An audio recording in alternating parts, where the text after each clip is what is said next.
बच्चों स्वागत है आपका आपके अपने YouTube चैनल रोजगार भी सचिन पर।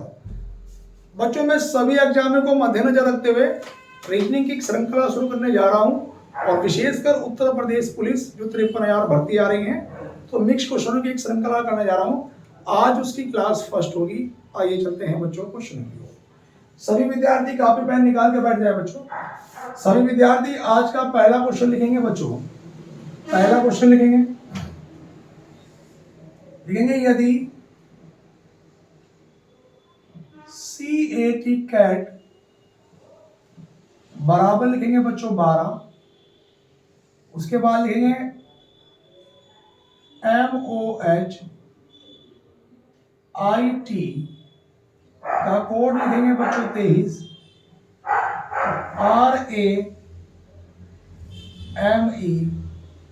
RAMESH का कोड क्या होगा बच्चों? ऑप्शन है हमारे पास 23,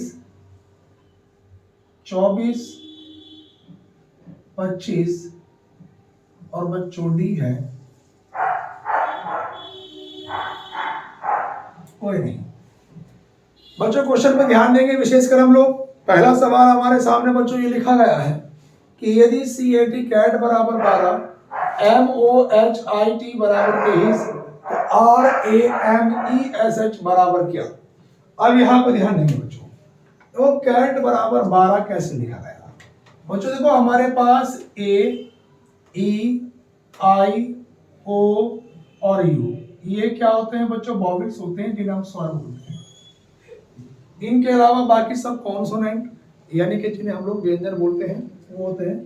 तो बच्चों यहाँ पर 3 अक्षर हैं तो इसमें क्या है बच्चों? एक वॉवेल्स है तो वॉवेल्स उन्होंने पहले लिख दिया, बाकी 2 क्या है? कॉन्सोनेंट है यानी कि व्यंजन, वो बाद में लिखेंगे। उसी प्रकार से बच्चों मोहित लिखा है तो मोहित में 1, 2, 3, 4, 5 अक्षर है बच्चों। तो 5 अक्षरों में से बच्चों एक और एक कितने वॉवेल्स हैं बच्चों? 2, बाकी 3 क्या है? व्यंजन है। उसी प्रकार से बच्चों रमेश है हमारे पास 1, 2, 3, 4, 5, 6 तो इसमें देखो बच्चों 1 और 1, 2 कितने वॉवेल्स हैं बच्चों? 2। कॉन्सोनेंट कितने हैं बच्चों? 4। तो सही उत्तर क्या होगा बच्चों? 24, ऑप्शन नंबर बच्चों बी। सभी विद्यार्थी भैया कॉपी करते चलें क्वेश्चन को। उसके बाद बच्चों में क्वेश्चन नंबर दूसरे की ओर चलूंगा।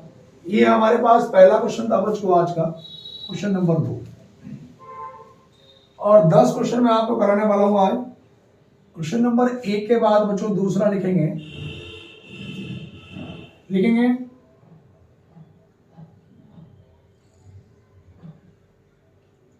दी गई आकृति में कितने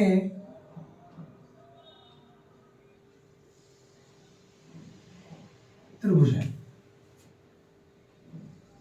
बच्चों क्वेश्चन में हमें यह बताना है कि जो आकृति दी गई है उस आकृति में कितने त्रिभुज हैं।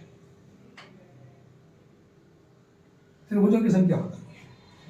अब बच्चों देखो हमारे पास इस तरह की आकृति करने के लिए मैंने कंडीशन बताई थी कि आप लोग इन्हें गिन लें, जैसे 1, 2, 3 और 1, 4। तो यहाँ पर 1, 2, 3 और 1, 4 बच्चों ये पहला वाला ऐसा का ऐसी। बच्चों अगर 1 में 2 जोड़ूंगा तो कितना आएगा? 3 और इस 3 में 3 जोड़ूंगा बच्चों 6 और 6 में 4 जोड़ूंगा तो बच्चों कितना आएगा? 10। अब देखो इन्हें सबको आपस में जोड़ेंगे 10 और 6 16 और 3 19 और 1 20। अभी बच्चों उत्तर नहीं आया।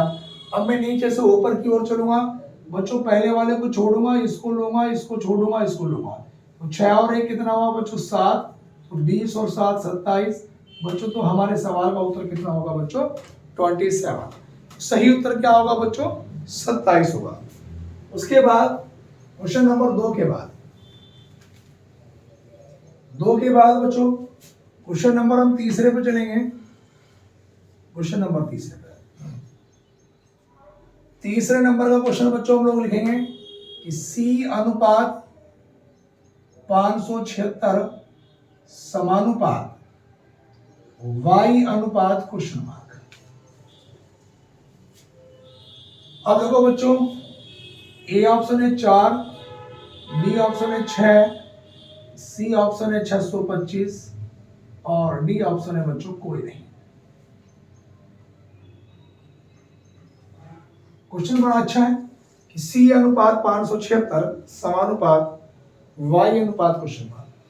बच्चों देखो सी का जो नंबर होता है वो कितना होता है 3। अगर मैं इसका अपोजिट नंबर देखूं तो 27 में 3 घटाया 24 और 24 का जो वर्ग होता है बच्चों वो कितना होता है 576। उसी प्रकार से बच्चों y का नंबर कितना होता है 25। इसका अपोजिट नंबर देखो 2 और 2 का वर्ग करूंगा तो बच्चों कितना आएगा 4, यानी कि 2 दूनी 4। ऑप्शन नंबर बच्चों हमारे पास कौन सा निकल के आया ए 4। कॉपी करते चलेंगे भैया सभी विद्यार्थी, और सभी विद्यार्थी भैया हमारे वीडियो को ज्यादा से ज्यादा शेयर करें भैया। क्वेश्चन नंबर 3 के बाद 4 पे चलेंगे। क्वेश्चन नंबर 4 पे चलेंगे बच्चों, हम लोग लिखेंगे 6 और 7 बजे के बीच घड़ी की सुइयां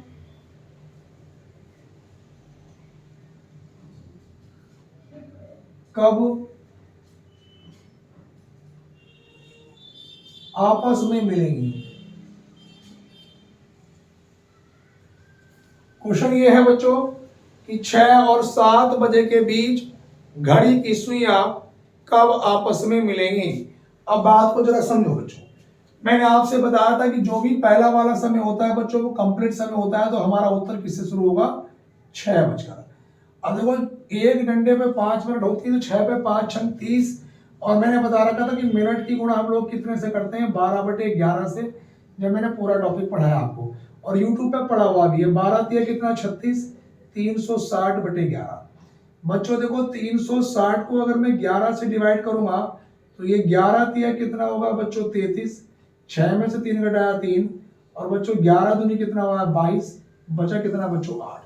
तो ये 6:32 सही 8/11 मिनट। तो हमारे पास सवाल का सही उत्तर क्या होगा बच्चों 6:32 सही 8/11 मिनट पर घड़ी की सुइयां आपस में मिलेंगी। उसके बाद बच्चों क्वेश्चन नंबर 4 के बाद मैं क्वेश्चन नंबर 5 पे चलता हूं बच्चों। सवाल नंबर 5,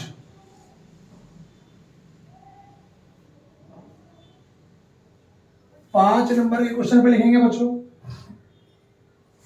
लिखेंगे यदि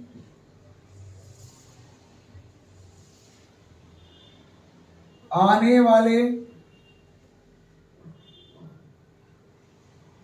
कल के 2 दिन बाद, यदि आने वाले कल के 2 दिन बाद रविवार हो तो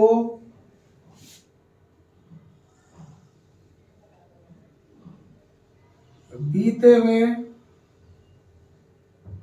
कल से 2 दिन पहले कौन सा दिन होगा। कौन सा दिन होगा। अब जरा बात को समझो बच्चों, क्वेश्चन में कहा कि यदि आने वाले कल के 2 दिन बाद रविवार हो तो बीते हुए कल से 2 दिन पहले कौन सा दिन होगा। अब देखो इस तरह के क्वेश्चन बच्चों हम लोग करते कैसे हैं, हम लोग यहाँ पे लिखेंगे बच्चों आज, आज के बाद भी क्या आएगा बच्चों कल, और आज से पहले भी क्या आएगा कल। आने वाले कल के 2 दिन बाद 1 और 1 2, और मैंने कैलेंडर में बताया था कि अगर बच्चों कहीं पर भी के बाद शब्द लिखा आता है तो के बाद में हम लोग प्लस का 1 अधिक करते हैं बच्चों। तो आने वाले कल के 2 दिन बाद 1 और 1 2, यानी के बाद तीसरे दिन की बात कर रहा है बच्चों, और ये तीसरा दिन बच्चों हमारे पास क्या है रविवार। सवाल में कहा बीते हुए कल से 2 दिन पहले, तो बच्चों देखो 1 और 1 कितना 2, यहाँ की बात कर केवल और केवल के बाद में ही हम लोग प्लस का 1 अधिक करते हैं, बाकी में जितना बाद जितना प्लस उतना ही कहा जाता है। और देखो यहां पे दिन गिनेंगे बच्चों 1 2 3 4 5 6 7 8, 8वां दिन हमेशा वही निकल के आता है। अगर वो रविवार है तो बच्चों ये भी क्या होगा रविवार। तो हमारा जो सही उत्तर क्या होगा बच्चों, रविवार होगा। हमेशा कभी भी अगर 2 दिन बाद कोई दिन दे रखा है और 2 दिन पहले कोई दिन पूछा जाता है तो बच्चों वही हमारा उत्तर निकल के होता है, क्योंकि वो पूरे 8 दिन का सर्किल घूम के आता है। 7वें दिन के बाद जो 8वां दिन होता है बच्चों वो वही होता है। उसके बाद बच्चों 5वें क्वेश्चन के बाद बच्चों क्वेश्चन नंबर मैं 6 पे चलूंगा। क्वेश्चन नंबर 6, 6 नंबर के क्वेश्चन में चलेंगे बच्चों। लिखेंगे बच्चों, यदि शब्द TIED के प्रत्येक वर्ण को बाएं से दाएं अंग्रेजी वर्णमाला के अनुसार व्यवस्थित किया जाए, तो कह रहा कि प्रत्येक वर्ण को बाएं से दाएं अंग्रेजी वर्णमाला के अनुसार व्यवस्थित किया जाए तो कितने वर्णों के स्थान अपरिवर्तित रहेंगे, यानी कि जो नहीं बदलेंगे। वर्ण का मतलब क्या होता है बच्चों, यहाँ पे अक्षर से होता है, मतलब कितने वर्णों के जो स्थान है वो अपरिवर्तित रहेंगे, जो नहीं बदलेंगे।